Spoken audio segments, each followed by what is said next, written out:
In May 1845, the British Empire launched its most ambitious Arctic expedition. Two of the Royal Navy's finest ships, HMS Erebus and Terror, sailed away to conquer the Northwest Passage. They were manned by elite crews, equipped with cutting-edge steam engines, packed with 3 years of provisions, and driven by the unshakable confidence of Victorian hubris. But their doom was sealed in tin. To feed the men, the Admiralty purchased 8,000 cans of preserved meat. To save time and cut costs, the supplier rushed production, sealing the tins with thick, crude lead solder. It was a silent, invisible killer that leached directly into the food supply. By September 1846, the ships were trapped in a relentless grip of ice off King William Island. One winter turned into 2, then 3. Entombed in perpetual darkness, the elite technology failed, and inside the men, the lead was doing its quiet, devastating work. The first signs were subtle: physical lethargy and a strange, persistent mental fog. Soon, the legendary Royal Navy discipline began to fray at the edges. This wasn't just starvation.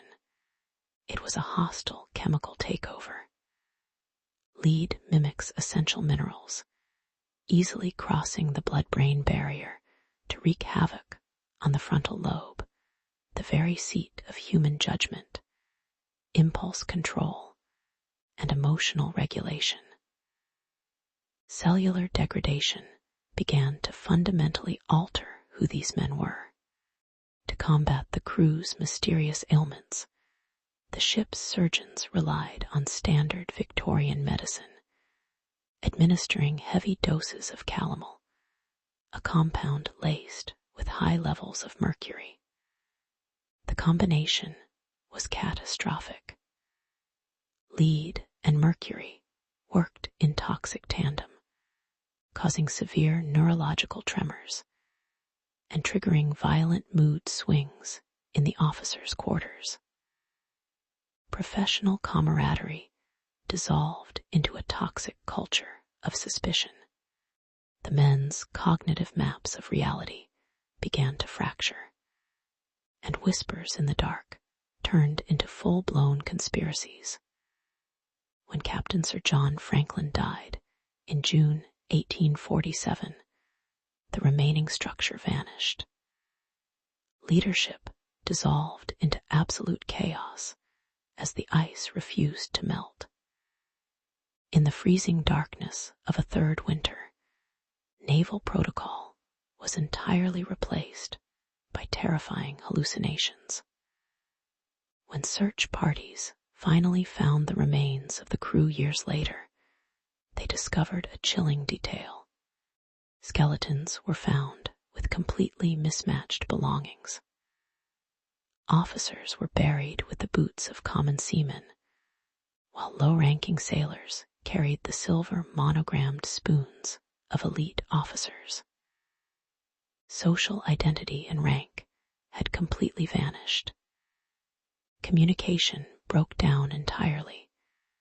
Bitter arguments split the survivors, and mutinous splinter groups abandoned the safety of the wooden hulls for a suicidal trek across the barren tundra. What happened next is the darkest chapter in maritime history. Modern archaeological analysis of bones recovered from the Arctic wastes confirms the presence of distinct defleshing marks. The cuts were not made by animals, they were made by British steel. The chemical poisoning had stripped away their empathy and destroyed their impulse control. The heavy metals completed their transformation from proud explorers into desperate apex predators driven by a broken brain. Along the final miles to Starvation Cove, The last survivors collapsed one by one. They were completely unrecognizable as the men who had left England, dying in the mud, consumed by the very madness they carried inside them.